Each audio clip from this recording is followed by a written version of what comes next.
Saúde a igreja com a graça e a paz do nosso Senhor Jesus Cristo. Amém? Convido a igreja a abrir suas Bíblias. Por favor, ficar de pé, reverência à palavra do Senhor. No Evangelho de Lucas, capítulo de número 7. Lucas, capítulo de número 7, a partir do verso de número 11.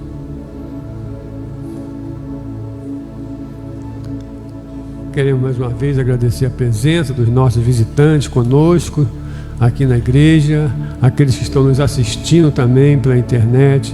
Que Deus possa estar abençoando a vida de vocês e que, se você não tem Jesus Cristo como Salvador, Senhor da sua vida, hoje é uma oportunidade para você entregar a sua vida para Jesus.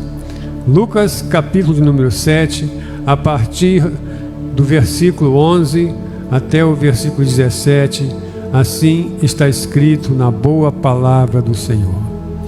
O filho da viúva de Naim. E aconteceu pouco depois ir ele à cidade chamada Naim, e com ele ia muitos dos seus discípulos e uma grande multidão. E quando chegou perto da porta da cidade, eis que levavam um defunto, filho único de sua mãe, que era viúva. E com ela ia uma grande multidão da cidade. E vendo-a, o Senhor moveu-se de íntima compaixão por ela, e disse-lhe: não chores. E chegando-se, tocou a esquife, e os que o levavam pararam, e disse Jesus: mancebo, até te digo, levanta-te. E o defunto assentou-se e começou a falar, e entregou-o à sua mãe. E de todos se apoderou o temor, e glorificavam a Deus, dizendo: um grande profeta se levantou entre nós, e Deus visitou o seu povo. E correu dele esta fama por toda a Judéia e por toda a terra circunvizinha. Palavra da Escritura Sagrada. Senhor, nosso Deus e nosso Pai, queremos te agradecer, ó Deus, pela oportunidade que tu nos concede de estarmos aqui na tua casa, louvando e bendizendo o teu nome. Nesse momento, ó Deus, que lembro da tua palavra, nós te pedimos que tu nos ajude, ó Deus, a entregar a palavra que tu colocou em nossos corações.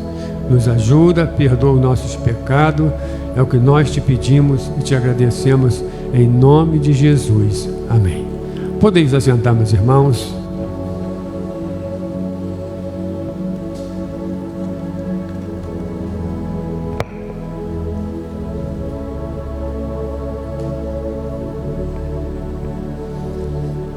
Antes de Jesus ir até Naim, Jesus tinha terminado de pregar o sermão mais famoso que nós conhecemos, o Sermão da Montanha.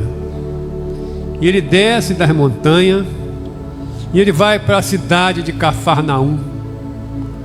Cafarnaum era a cidade polo ali, muito importante naquela região, uma cidade onde havia um comércio muito grande. E ao chegar ali em Cafarnaum, ali havia um centurião, um homem do exército romano, um homem muito importante ali para aquele local. E aquele homem, ele tinha um dos seus subordinados que estava enfermo, adoeceu. E fizeram tudo para que aquele homem fosse curado, mas não curaram. E ele então ficou em um canto, e o texto diz que ele ficou doente, moribundo em um canto. Creio que não tinha mais solução para o seu problema. Ele ficou ali esperando a hora da sua morte. Mas alguém chegou para aquele centurião e falou para ele que Jesus tinha chegado naquela cidade. E então alguns daqueles judeus piedosos da sinagoga falaram isso para aquele homem, e ele então pediu que alguns deles fossem até aonde Jesus estivesse e viesse para curar o seu empregado, podemos dizer assim. E eles foram, falaram para Jesus: Jesus, esse centurião é um homem piedoso, ele construiu a sinagoga para nós, ele é um homem bom, e ele pediu para o Senhor ir lá curar o empregado dele. Jesus de pronto saiu e foi em direção àquela casa, àquele local, e aquele homem então, ele se sentiu incomodado. Ele agora manda então alguns que as pessoas que estavam com ele, para ir até ao encontro de Jesus, aqueles que tinham, para falar com Jesus que ele não precisava ir mais. Avisa para Jesus que ele não precisa vir mais até aqui, mas basta apenas ele dizer que o meu servo está curado, e ele vai estar curado, porque eu sou líder e eu falo para um dos meus soldados: vai ali, ele vai. Eu digo: vem aqui, ele vem. Eu digo: fica ali, ele fica. E se ele, Jesus, falar uma palavra, eu creio que o meu servo estará curado. E quando Jesus ouve essa palavra, ele diz para aquelas pessoas: que coisa maravilhosa, eu nunca vi tanta fé como deste homem. E o texto diz que quando aquelas pessoas chegaram ali onde estava aquele enfermo e aquele patrão, aquele homem que estava à porta da morte, naquele momento em que eles falaram com Jesus, aquele homem, ele foi curado por Jesus. E Jesus chega então a Cafarnaum, e agora Jesus, ao chegar em Cafarnaum, o texto nos diz que ali naquele momento, o verso 11 diz assim: e aconteceu pouco depois ir ele à cidade de Naim. Jesus chega a Cafarnaum, mas Jesus vê uma necessidade de alguém que está passando uma necessidade muito grande. E essa pessoa que estava passando uma necessidade muito grande, meus irmãos, não estava ali em Cafarnaum, não estava naquela cidade, mas Jesus, com o seu olhar, não com o olhar de homem, mas com o olhar de Messias, de Deus, ele olha no horizonte e ele vê uma pessoa que está a 50 quilômetros dali aonde ele estava, que precisava da sua ajuda. Alguém que estava passando na cidade muito grande, e essa pessoa, ela estava na cidade de Naim. Cidade de Naim. Cidade de Naim ainda existe até hoje. E hoje, se você for ver, pesquisar, você vai observar que a cidade de Naim hoje é um polo turístico ali de Israel. É um lugar que muitos vão ali para conhecer essa cidade, a cidade da aldeia de Naim, porque todos querem conhecer a cidade aonde Jesus fez um grande milagre ali, ao ressuscitar o filho da viúva de Naim. O livro de Lucas, o Evangelho de Lucas, é o único evangelho que registra essa situação, porque Lucas, ele foi um homem que se dedicou muito à pesquisa, e ele teve o cuidado de pesquisar aquela situação em que aquela mulher vivia, e ele então registra no seu livro essa história da viúva de Naim. E eu pergunto aos irmãos: Jesus foi à cidade de Naim, e Jesus não entrou na cidade de Naim. Ele foi à cidade de Naim, mas eu queria me prender com os irmãos sobre esse ponto aqui. Jesus vai à cidade de Naim, mas ele não entra na cidade de Naim. Ele vai, e ao chegar ali em Naim, o verso de número 12, ele nos fala assim: e quando chegou perto da porta da cidade, eis que levavam um defunto, filho único de uma mãe que era viúva, e com ela ia uma grande multidão da cidade. Então agora Jesus encontra ali um cortejo que vem com o corpo de aquele menino, aquele adolescente, aquele jovem, não sei, para ser enterrado. E o sepultamento, os cemitérios, não era dentro da cidade. O cemitério era fora da cidade. E é interessante, meus irmãos, que muitas das vezes nós olhamos para a Bíblia e vemos certas coisas acontecendo, como pregamos aqui na quarta-feira, achamos que é coincidência, né? Mas não é coincidência, porque por mais que isso nos chame a atenção, não existe coincidência para Jesus. O cortejo, a procissão, estava saindo da cidade para o cemitério. Foi quando então Jesus ele vem caminhou 50 quilômetros em direção àquela cidade, e na hora em que as pessoas da cidade com aquela viúva vêm para enterrar aquele jovem fora da cidade, é a hora em que Jesus vem entrando na cidade com seus discípulos e a multidão.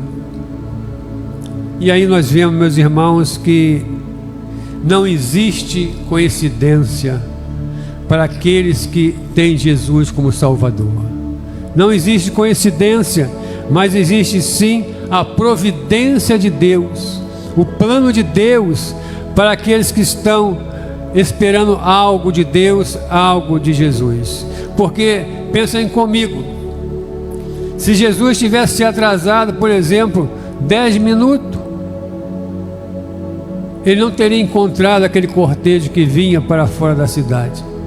E vice-versa, se aquele cortejo que veio de dentro para fora também se atrasasse ou se adiantasse, não haveria esse encontro, não aconteceria esse milagre tão maravilhoso que Jesus realizou ali. O que entendemos com isso, meus irmãos? Que Jesus, ele nunca chega atrasado. Jesus, os planos de Jesus, de Deus para a nossa vida, é um plano que nunca chega atrasado e também não chega adiantado. O tempo de Deus para a nossa vida, ou seja,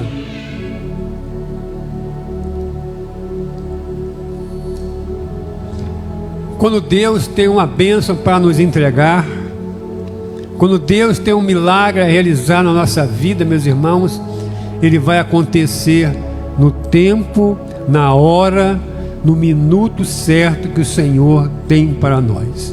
Então você, meu irmão, você, minha irmã, que está esperando algo de Deus para a sua vida, para a sua família, acalma teu coração. O Senhor já ouviu, o Senhor está ouvindo as suas orações. Acalma, descansa no Senhor, porque no tempo certo Ele vai realizar aquilo que deseja o seu coração. E talvez você esteja pensando que Deus, conforme eu falei, esteja demorando, mas Ele sempre chega na hora certa. Voltando ao texto, quando o caixão sai para fora da cidade, todos já sabiam que eles iam para o cemitério. Estava perto dali da cidade, e todos sabiam que ali aquele menino seria enterrado. Em outras palavras, Jesus agora interveio. Jesus chegou ali naquele momento, no momento em que todos achavam que era o fim, que não tinha mais solução. Quando todos achavam que era o fim, Jesus chega com a solução. Meu irmão, minha irmã, talvez aqui ou nos assistindo, haja alguém que pense: mas é o fim, não tem mais jeito, não tem mais solução, perdi, já era. Meu irmão, minha irmã, não pense dessa forma. Quando tudo parece que está perdido, quando tudo parece que não tem mais solução, é nesse momento, normalmente, que o Senhor entra com a sua providência. É nesse momento em que o Senhor, Ele faz o impossível acontecer na vida dos seus servos. E foi isso o que aconteceu na vida daquela viúva.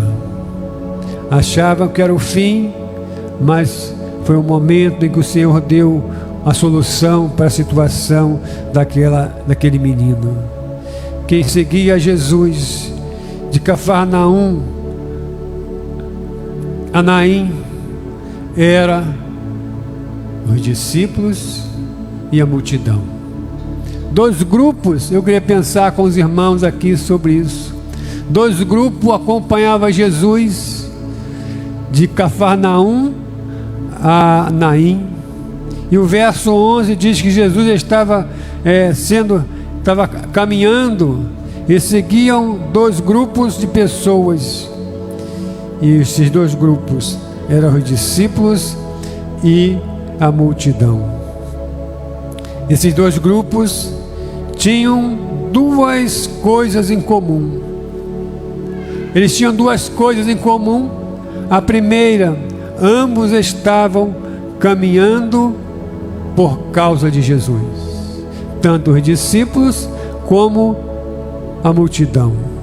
Segundo, ambos caminhavam e falavam sobre Jesus. Mas a partir daí, as diferenças entre eles são enormes. As diferenças entre eles são muito grandes. Por quê? Porque a multidão tinha um objetivo. A multidão tinha um objetivo diferente dos objetivos dos discípulos. Os interesses das pessoas da multidão não são o mesmo dos discípulos. Exemplo: os discípulos seguiam a Jesus de perto. Os discípulos seguiam Jesus de perto, estavam próximos a Jesus. Já a multidão seguia Jesus de longe, ia a uma certa distância de Jesus. Segundo, os discípulos tinham compromisso com Jesus. Os discípulos tinham compromisso com o Mestre o tempo todo, pois em todos os lugares que Jesus Cristo ia, eles iam também. Não importava aonde, não importava o tempo, os discípulos iam com Jesus. Já a multidão seguiu a Jesus até quando aguentasse, até quando achava que valia a pena seguir a Jesus. A multidão não tinha compromisso com nada. A multidão não tem compromisso com o reino de Deus. A multidão só quer ver os milagres. A multidão, meus irmãos, só quer ver o milagre, receber profecias, receber palavras para abençoar a sua vida aqui neste mundo. A multidão está enchendo os templos por aí, porque querem ouvir essa palavra, que vão ser abençoadas, que vão ser prósperas, vão receber profecia do que vai acontecer amanhã com a sua vida, o que vai acontecer amanhã com a sua família. Estão atrás dessas coisas. Os discípulos seguiam a Jesus porque queriam. Os discípulos seguem a Jesus hoje porque querem ouvir a palavra de Deus, ouvir a voz do Senhor. A multidão quer bênção. A multidão quer bênção. Os discípulos querem o dono da bênção. Os discípulos querem adorar cultuar a Deus, o Deus vivo. A multidão apenas quer barulho. E como faz barulho essa multidão? Mas os discípulos querem adorar a Jesus em espírito e em verdade. A multidão só se encontra com Jesus quando vai à igreja. A multidão só encontra Jesus quando vai à igreja, quando querem um milagre, quando querem as coisas boas para a sua vida. Aí elas vão ao encontro de Jesus. Os discípulos ficam com Jesus o tempo todo. Eles andam, dormem, acordam com Jesus. Os discípulos estão com Jesus 24 horas por dia. Os da multidão trocam o culto a Deus por qualquer coisa. A multidão troca o culto a Deus por qualquer coisa, por uma festa, por um churrasco, para ir passear no shopping, para ir na praia, para se divertir, para ir visitar um colega. Para qualquer coisa, a multidão troca o culto a Deus por essas coisas. E aí vem a pergunta para nós nesta noite: você é discípulo? Você faz parte do discipulado de Jesus ou você faz parte da multidão? Em qual grupo nós estamos inseridos nesse assunto? Hoje as coisas, meus irmãos, hoje as coisas estão muito misturadas. Hoje as coisas estão muito, podemos dizer assim, desculpe a expressão, bagunçada por causa dessa multidão barulhenta que sabe muitas coisas. As igrejas de hoje, desculpe a expressão, algumas igrejas hoje estão deixando de ser igreja. Algumas igrejas hoje estão deixando de ser igrejas para ser casa de espetáculos. Agora, as igrejas, meus irmãos, as igrejas modernas de hoje, elas estão pintando suas paredes tudo de preto. Não sei se você já foi em alguma dessas igrejas. As paredes todas pintadas de preto. Parece que, desculpa a expressão, parece que você não está entrando na casa de luz, na casa de Deus, mas você está entrando no inferno. É treva pura. Se apagar a luz é treva pura, uma escuridão total. E eles acham que estão certos. O púlpito da igreja está sendo trocado por um latão de lixo. Arrumaram a ideia de pintar um latão. Para que serve um latão, irmãos? Latão serve para se botar óleo, diesel, botar querosene, botar alguma coisa de tóxica, não é verdade? E depois que se usa esse latão, essas empresas jogam esse latão fora para descartar. E alguns abençoados, vamos dizer assim, acharam que é legal trocar o púlpito da igreja por um latão. Latão é para botar lixo. E dentro da casa de Deus, dentro do altar do Senhor, não é lugar de se botar latão de lixo. Latão de lixo é para o lixeiro levar. No altar do Senhor tem que ter o púlpito. O púlpito é um lugar sagrado, é um lugar onde se ministra a palavra, onde o homem de Deus, a mulher de Deus, o servo de Deus vem aqui para trazer, é a tribuna de se pregar a palavra. E muitos hoje, com a ideia de trazer o modernismo para dentro da igreja, estão trazendo essas coisas para dentro da igreja, dizendo que os crentes do passado estão fora do contexto bíblico e tem que trazer coisa nova para a igreja, para que a igreja possa se encher e muitos se receber Jesus como Salvador. Meu irmão, minha irmã, se você foi chamado pelo Senhor e quer fazer a obra do Senhor, vamos buscar a palavra de Deus. Discípulos de verdade, procura a santidade da sua vida. discípulo de verdade, busca a santidade para a sua vida 7 dias na semana, e não somente no domingo. Crente domingueiro, crente que só vem na igreja no domingo, crente que só ora no domingo, crente que só louva no domingo. Eu não estou dizendo que você tem que vir à igreja às quartas, às terças, não, irmão. Você vem quando você pode, você vem quando a tua alma sente o desejo de buscar a Deus, de orar, de buscar, de louvar. Vamos, irmãos, parar de fazer barulho. Adore a Deus de coração, confesse a Ele seus pecados escondidos, volte a ser discípulo de Jesus Cristo. O verso de número 12 fala algo muito interessante. Algo muito interessante, meus irmãos.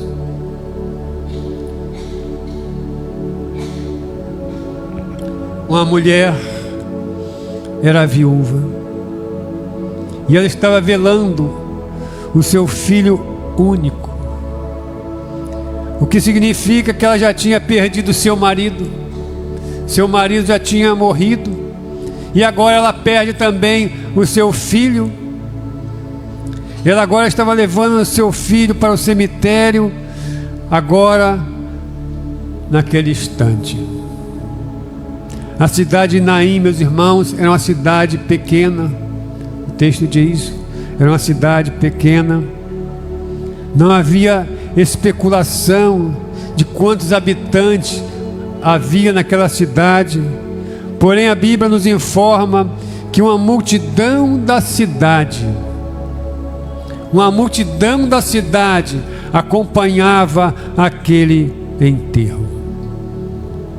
Ou seja, será que a mulher foi ali?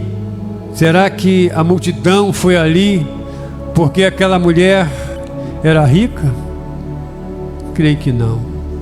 Será que aquela mulher estava acompanhando aquele cortejo porque o seu marido, antes de morrer, era uma pessoa famosa na cidade? Creio que não. É difícil sabermos por que havia tanta gente naquele enterro. Mas, seja lá qual foi o motivo, uma coisa é certa. Uma coisa é certa: toda a cidade conhecia aquela viúva. Toda aquela cidade conhecia aquela viúva. Ela era famosa.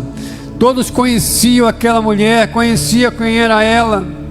E Lucas, meus irmãos, o escritor que escreveu essa história, que colheu essa história, foi muito bom pesquisador da história. Mas então fica a pergunta aqui: por que então Lucas não escreveu, descobriu o nome daquela viúva? Por que ele não conseguiu descobrir, escrever para nós o nome daquela viúva? Não sabemos o nome dela. Por quê? Porque a sua fama, Fabiano, a fama daquela mulher era de ser viúva. Todos conheciam aquela mulher porque ela era viúva. Sua fama era mais importante do que ela. Todos conheciam ela como viúva. Eu me lembro, meus irmãos, quando eu era criança, onde eu morava, tinha uma senhora portuguesa. Eu era criança e o seu marido faleceu. Ela é uma senhora jovem ainda, e ela, a partir da morte daquele homem, ela se vestiu de luto. Ela passou a vestir uma roupa preta. Eu não sei, as pessoas que têm mais ou menos a minha idade, naquela época, hoje eu não vejo mais viúva, mas naquele tempo tinha as mulheres que, quando o marido morria, elas vestiam começavam a vestir roupa preta. E essa senhora, ela se vestia de preto, toda de preto, e um lenço, eu não sei se era um lenço, é um negócio que ela botava assim, que ficava pendurado assim para trás. E aonde aquela mulher ia, Qualquer lugar que você encontrasse aquela dona era de preto. Teu tempo era assim, irmã Edilma? Lá onde você morava? Antigamente era assim, o pessoal lá dos anos 60 por aí, 50 e pouco. Muitos aqui já não é daquele tempo. Mas havia muita gente assim, que quando o marido morria, botava essa roupa preta. E chegou um tempo que todo mundo conhecia aquela mulher, não mais pelo nome que ela tinha, mas conheciam ela chamavam ela de viúva.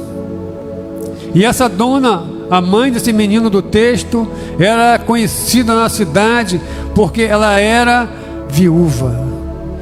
Todos conheciam aquela mulher e sabiam que ela era viúva, o que significava que o velório do seu marido comoveu a cidade. Igualmente, agora está acontecendo com o seu filho. Ela era famosa na cidade. Ela era famosa na cidade, meus irmãos.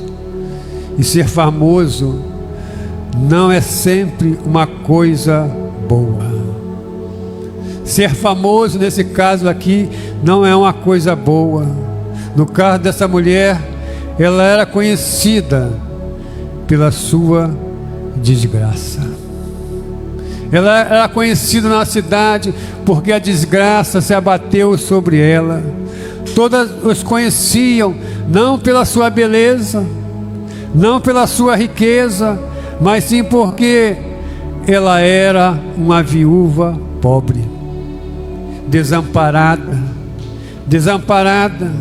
no mundo, porque naquele tempo não tinha aposentadoria, não tinha nada, e a única coisa que ela tinha era um filho, e aquele filho era a esperança de dar sustento para aquela senhora, e ela agora está nessa situação difícil. E aqui eu paro para falar com os irmãos. E aqui eu paro para falar com você nessa noite, que quero ouvir uma palavra de Deus para o seu coração. Talvez a sua vida esteja assim como a vida desta viúva.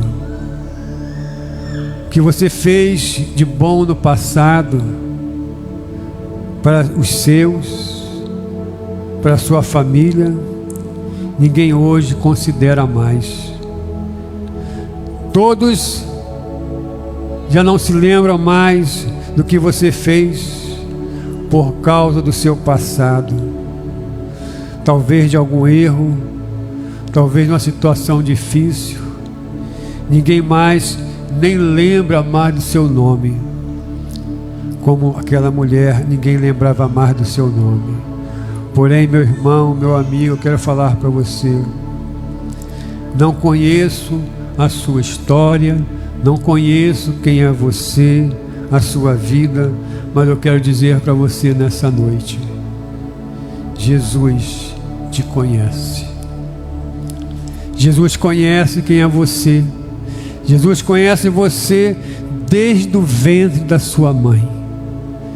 Desde o dia em que você foi gerado na sua mãe, Jesus te conhece. Jesus conhece você. Jesus conhece a sua história. Jesus conhece a sua dificuldade. E Ele te trouxe aqui nesta noite. Ele colocou você diante dessa câmera que você está vendo aí na sua casa, no seu trabalho, nesta noite, para te salvar, para te tirar dessa situação difícil em que você está vivendo. Ele quer te abençoar, te curar, te ressuscitar, te dar uma vida nova. E eu pergunto para você nesta noite: você quer isso para você? Você quer sair dessa situação em que você está vivendo? O verso de número 13 diz: e vendo o Senhor a mulher, moveu-se de íntima compaixão por ela, e disse para aquela mulher: não chores. Os textos falam que Jesus se moveu de íntima compaixão por ela, por aquela mãe tão sofrida, tão humilhada, tão maltratada. e falou para ela: não chores, mulher, não chores, porque vou te dar teu filho de volta. Verso 14: então Jesus tocou no esquife, Jesus toca naquele caixão e diz: mancebo, jovem, a ti te digo, levanta-te. E o verso 15 diz: e o defunto assentou-se e começou a falar, e Jesus entregou aquele menino à sua mãe. Você crê nisso que você acabou de ler? Você crê? Amém. Você crê que Ele, Jesus, pode fazer um milagre na sua vida? Crê, meu irmão? Amém. Ele faz milagre. Dominicalmente, aqui nessa igreja pela manhã, nós damos oportunidade aos irmãos. Nós ficamos aqui felizes ao ouvir os testemunhos que é dado aqui nesta igreja. Os milagres que Jesus Cristo faz na vida dos seus filhos aqui nessa igreja.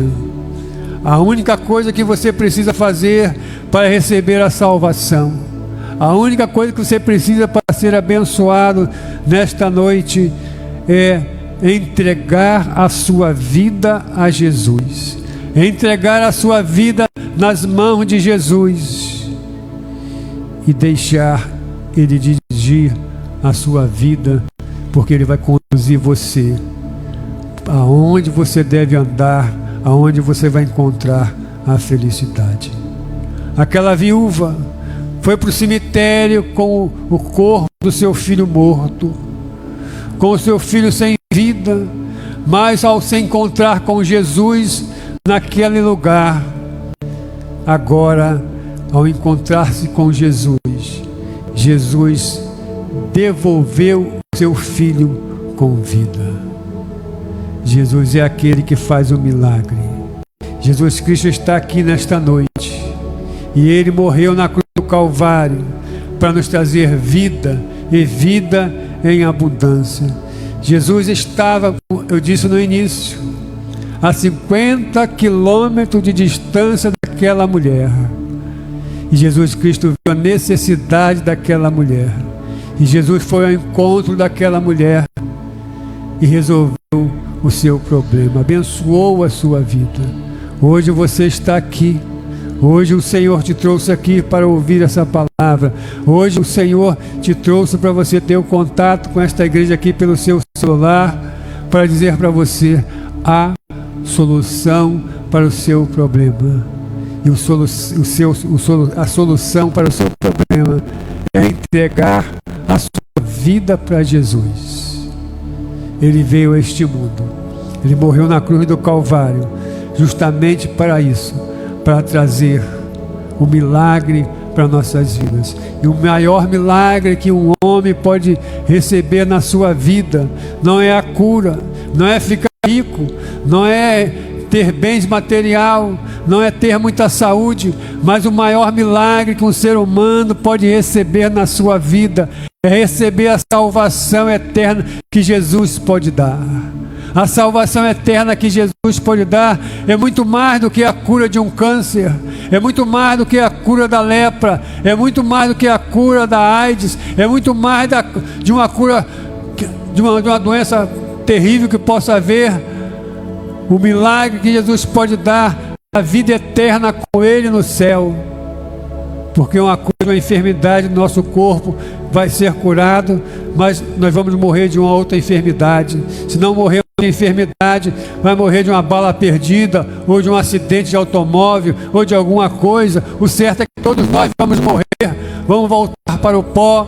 Mas aqueles que recebem Jesus como Salvador, Ele garante uma vida eterna no céu. Uma vida eterna no céu, onde viveremos para sempre. E finalizando, eu digo para você, Jesus Cristo veio a este mundo para trazer salvação àqueles que estão perdidos nesse mundo. Você está perdido nesse mundo, ou você já tem Jesus como Salvador? Quem tem Jesus tem a salvação. Quem tem Jesus vai para o céu. Quem não tem Jesus está perdido. Quem não tem Jesus não vai para o céu. Aonde você quer passar a sua eternidade? Você precisa decidir. Não é a sua mãe, não é o seu pai, não é a sua avó, seu avô que tem que decidir por você. É você. É uma coisa individual. Cada um vai comparecer diante do tribunal de Deus. E diante desse tribunal de Deus, você vai responder se você tem Jesus ou não. E se você falar que tem Jesus e não tem, você vai ser confrontado ali e você vai ser mostrado que você rejeitou a salvação quando deveria aceitar. Então eu pergunto para você: você quer nessa noite entregar a sua vida para Jesus, receber Jesus como seu Salvador? A igreja do Senhor está te oferecendo esta oportunidade.